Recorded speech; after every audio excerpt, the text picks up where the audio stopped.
Hello student. आप मैं विवेक एक बार फिर से आपका स्वागत करता हूँ विवेक पाठशाला यूट्यूब चैनल में। ठीक है, तो मैंने बोला था अब लास्ट वीडियो में न्यूटन के तीन नियम पढ़ाए थे। अब इस वीडियो में घर्षण यानी फ्रिक्शन के बारे में बताने जा रहा हूँ। ठीक है, तो फ्रिक्शन के पहले फ्रिक्शन पढ़ाने से पहले मैं देख लेता फ्रिक्शन होता क्या है। तो फ्रिक्शन वो चीज़ होते हैं जो आपके जब मोशन में या फिर चलने में या फिर आप चलते हैं उसमें अविरोध मतलब प्रदर्शित करें, मतलब विरोध लगाए। ठीक है, आप चल रहे हैं, कोई रोक रहा है अगर आपको, तो घर्षण हो गया, वो घर्षण बल हो गया। बल वो अगर कोई रोकने को आपका कोशिश कर रहा, मतलब चल रहे हैं तो मतलब ज़मीन से आपकी घर्षण हो रही है, तो वो आपका घर्षण बल लग रहा है ज़मीन से और आपके चलने के बीच में। या फिर कोई गाड़ी चल रही है, गाड़ी में जो भी अवरोध पैदा हो रही है आगे बढ़ने से, उसको तो गति में जो भी अवरोध पैदा करते हैं उन्हें घर्षण बल कहते हैं। ठीक है, तो ये घर्षण बल कितने प्रकार के होते हैं? 3 प्रकार के होते हैं।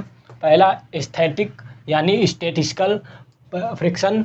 स्टैटिकल फ्रिक्शन वो होते हैं जो सीधे डायरेक्शन में लगते हैं। जैसे मान लीजिए किसी वस्तु को आप सीधे ढकेल रहे हैं, तो मतलब ढकेल रहे हैं और उस पे अवरोध पैदा हो रहा है कि उसको आगे बढ़ने से रोक रहा है, मतलब ज़मीन से अब घर्षण लग रहा है।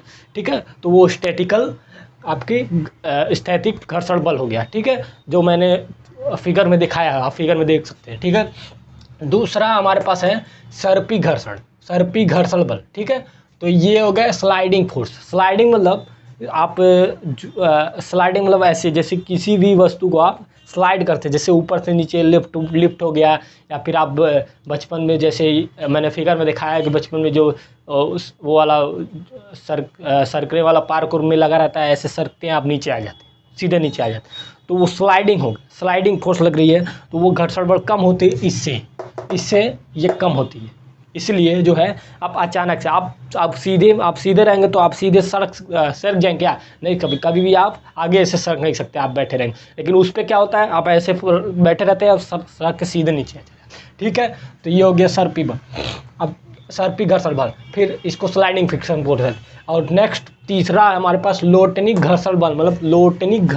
मतलब रोलिंग, नाम से स्पष्ट हो रहा है रोलिंग होगा, नाम से ही सीधा स्पष्ट हो रहा है कि इसमें लोटनिक होगा। लोटनिक मतलब आप सबसे पहले बचपन में आप क्या गुलाटी मारते थे, गुलाटी मारते थे मोड़ के ना, तो वो भी रोलिंग एक घर्षण बल है। रोलिंग घर्षण बल, किसी बॉल को, बड़े से बॉल को, फुटबॉल को आप घुमा रहे हैं, मतलब ऐसे मार रहे हैं, तो वो देखिए कैसे रोलिंग करके जा रहा है, रोलिंग करके, तो रोलिंग करते हुए भी घर्षण बल हो उस पे ये दोनों जो है, इन दोनों में घर्षण बल इस स्थैतिक और स्टैटिक फ्रिक्शन से कम होते हैं। इसलिए जो है इसमें कम बल लगता है, इसलिए आसानी से वो आगे बढ़ते रहते हैं। तो ये 3 घर्षण बल गया, लोटनिक बल मैंने फिगर में दिखाया हो।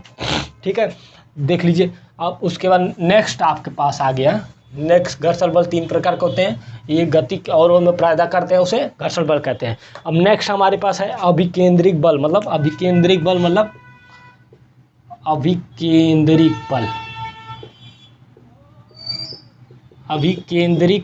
बल यानी सेंट्रीपिटल फोर्स। ये क्या होते हैं? Centripetal force. ठीक है, अब सेंट्रीपिटल फोर्स क्या होते हैं? देखिए नाम से स्पष्ट हो रहा है, अभिकेंद्रिक बल। उसके आस पास नज़दीक में, और केंद्रिक मतलब केंद्र की ओर लगने वाला बल। तो आप अगर किसी भी मतलब क्षेत्र रोलिंग में अगर कोई कार चल रही है, मैं फिगर में दिखाऊंगा, फिगर में आप देख सकते हैं। आप कभी साइकिल भी चलाए होंगे, अगर रोलिंग में चलाए होंगे तो आप देखते होंगे चलाते चलाते आप अचानक से मतलब चलाते एक समय आता है ऐसा कि आप केंद्र की ओर चलने लगते हैं, जहाँ से जितने दूर से आप रोलिंग कर रहे हो उसके सेंटर पे चल जाते हैं। रोलिंग करते करते अचानक से आपको पता नहीं चलता है, लेकिन देखते हैं कुछ देर में सेंटर, तो उसी को जो है जो केंद्र की ओर लगे बल, जैसे कि ये हो गया। और मान लीजिए आप यहाँ से ये मैं एक कार बना देता हूँ, ये कार समझ लीजिए। ठीक है, तो अगर ये ऐसे मतलब इसी सर्कल में ही घूम रहा है, तो इस टाइप एक केंद्र की ओर, एकदम केंद्र की ओर एक फोर्स लगेगा जो आपको इस केंद्र की ओर लाने में हेल्प करेगा। तो उसे क्या बोलते हैं? कि अभिकेंद्रिक बल। ठीक है, अभिकेंद्रिक बल। ठीक है, इसको जो भी आप इसमें चक्कर लगाएंगे तो ये केंद्र की ओर लगेगा। ठीक है, तो इसे कहते हैं हम अभी केंद्रिक बल। ठीक है, इसको इंग्लिश में सेंट्रीपिटल फोर्स कहते हैं। ठीक है, तो ये हो गया अभी केंद्रिक, इसको फिगर में मैं देखा है वो देख लीजिएगा। ठीक है, नेक्स्ट है आपके पास जैसे सूर्य क्या पृथ्वी चक्कर लगाती है उसकी ओर, वो भी बोल सकते हैं, वो भी उदाहरण है। ठीक है, अब नेक्स्ट हमारे पास है अपकेंद्रिक बल। अपकेंद्रिक बल, अपकेंद्रिक बल,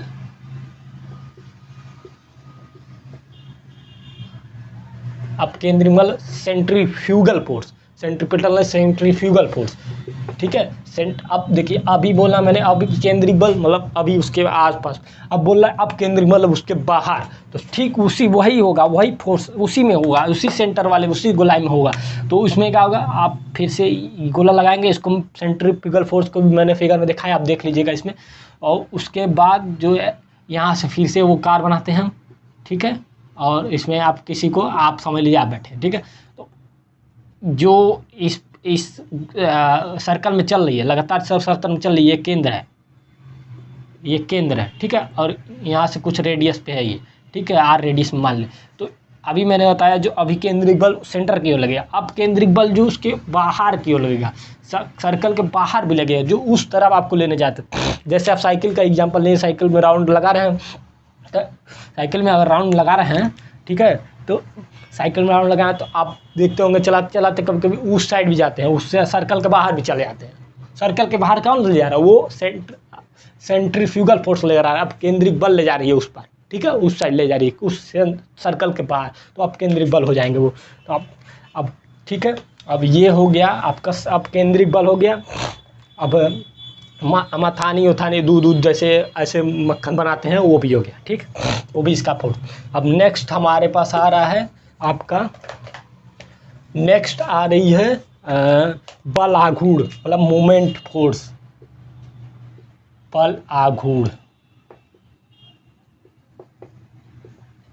बल आघूर्ण मोमेंट फोर्स,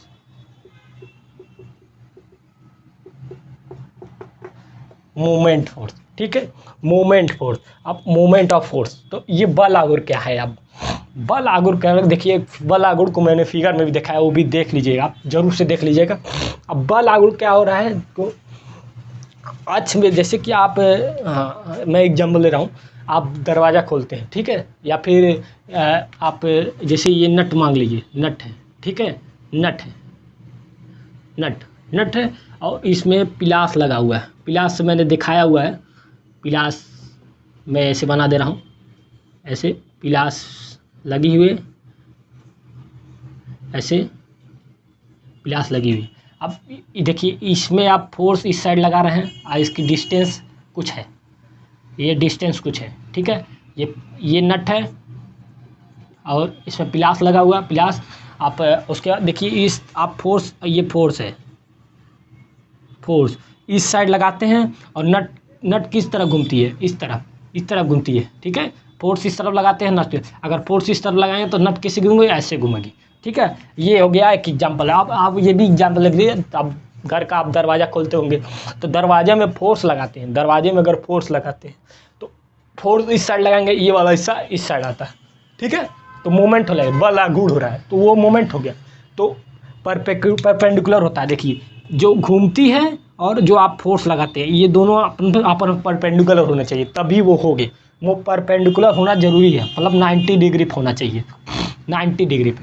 तो दरवाज़ा खोलेंगे आप 90 डिग्री, मतलब एकदम 90 डिग्री फोर्स लगाएंगे तब बल आघूर्ण काम करेगा। ये प्रोपोर्शनल होते हैं, तो 90 डिग्री होना आवश्यक है इस डिस्टेंस से। यहाँ कहीं भी घुमाएं किसी भी चीज़ को, तो 90 डिग्री घुमाएंगे आप तो ये बल आघूर्ण हो जाएंगे। आप डेफिनेशन भी लिख सकते हैं, बल आघूर्ण पिंड के द्वारा, आप बल द्वारा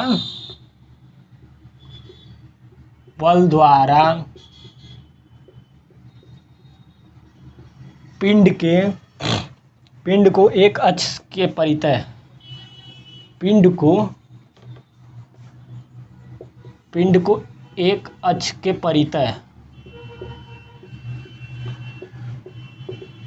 अक्ष के परितः घुमाने की प्रवृत्ति को, घुमाने की प्रवृत्ति को बल आघूर्ण कहते हैं।